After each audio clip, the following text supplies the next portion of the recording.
Hello, आज चाहिँ म लिची रिसिभ गर्न जाँदैछु है। कोटेश्वर दिदीले पठाउनु भएको छ कि हामीलाई बाबुलाई खान्छ भनेर म चाहिँ त्यो दिन जाँदैछु। म चाहिँ कलङ्कीबाट गाडी चढेँ अनि गएँ कोटेश्वरतिर।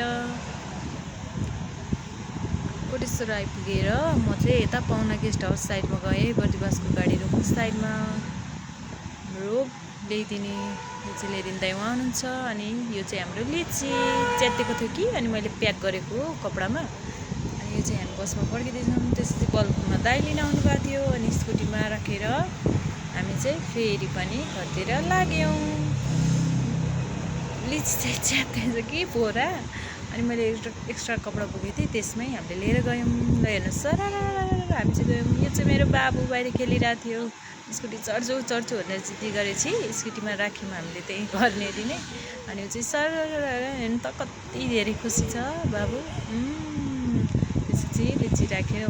मामाले म एक फन्को घुमाउँछु है भान्जालाई भनेर हालेर लिएर गएपछि खुसी भएर पछाडि बसेको छ।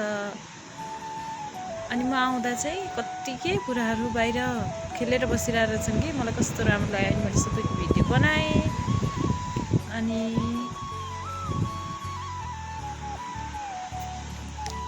आज चाहिँ हाम्रो दिन यसरी बित्यो।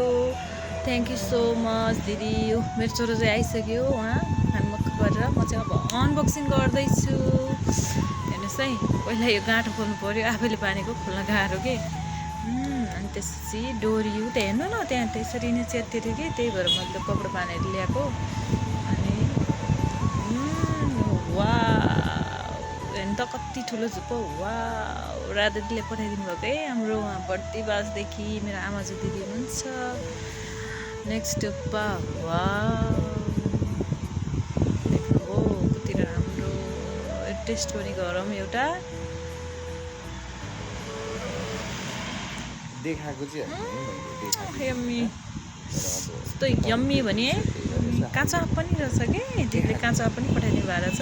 धेरै त होइन, 2-3टा टिपेर राख्नु भएको थियो र म हालिदिन्छु भन्नुभएको थियो, नभन्दै हाल्नु भएछ। 3टा 4वटा भइ नै हालिदिनु भएको छ। यसलाई चाहिँ भरे अचार बनाएर खाने हो हामी। अचार नुन खुर्सानीमा पिनेर मस्त होइन गाइजहरू। अहिले नै मुखबाट पानी आइसक्यो क्या मेरो त।